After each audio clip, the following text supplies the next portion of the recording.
and welcome to CUBN Christian United Broadcasting Network. I'll be your host, Troy. This is the CUBN News. You can get in contact with us at www.cubnlive.com. This is a CUBN News Hour. We got Chinese Christian miraculously saved church from being demolished, turned into Buddhist temple. What?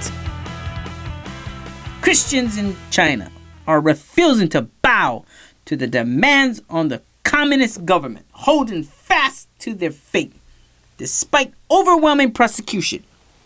Recently, the members of a large church miraculously saved their building from demolition in the midst of an ongoing legal case over the church's land. According to the China ad,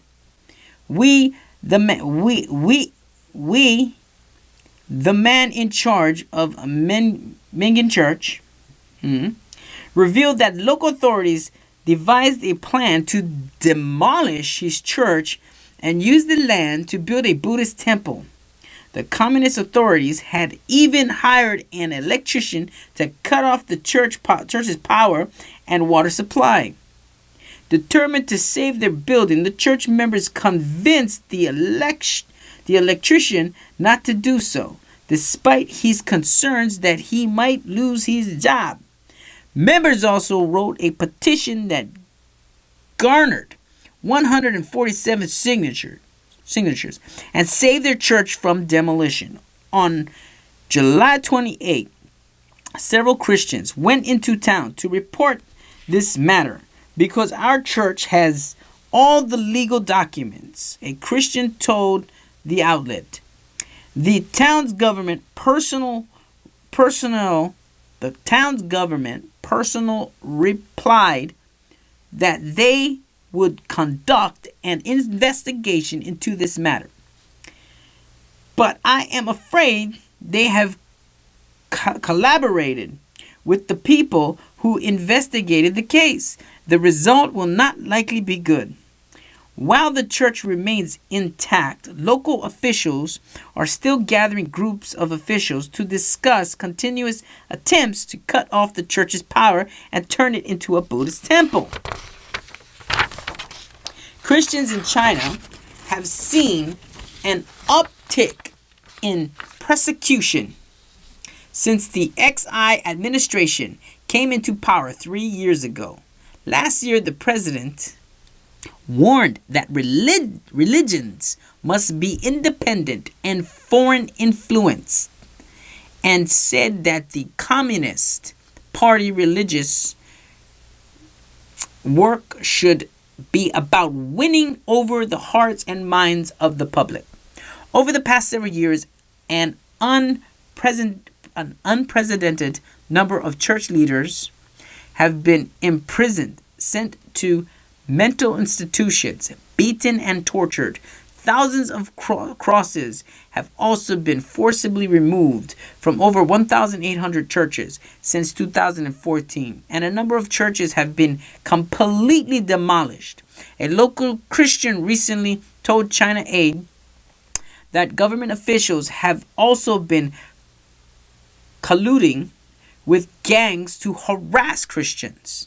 The government is currently preoccupied with the big tigers, an ongoing crackdown on officials that Chinese government deems corrupt, and the little tigers continue to unreasonably bully people using means such as burning people alive and thinking that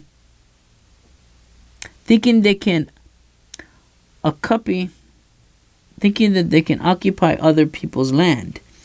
The Christians revealed, despite such ongoing persecution, China Aid President Bob Fu told the Gospel Herald he is more optimistic than ever that the gospel will continue to impact the country in a tremendous way.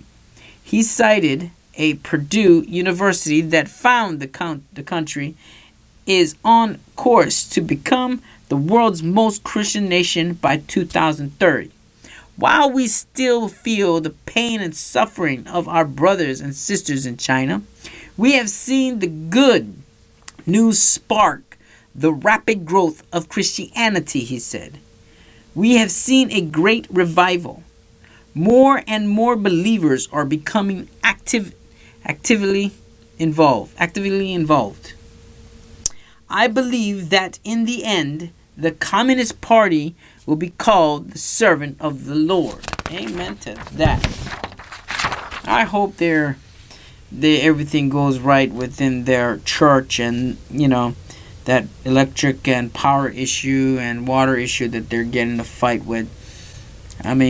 If you listen to all these things in different countries and you see how these things are happening, you just think it might happen to your country, and how are you going to cope with what goes on in your country with things like this that happens, How are you going to deal with it in your own way? These people's beliefs are so strong. I guess, you have to be strong in your belief to believe that you can actually make a difference and make a change within your community, or when your government turns against you and you find ways to make it right. You need to know somebody with the legal ability to get it to work out with you. Your senator, or hopefully the president will be more involved with what goes on and not hide in a rock and let the people just beat everybody up, and just do something about it. You know what I'm saying? All right, in Jesus' name.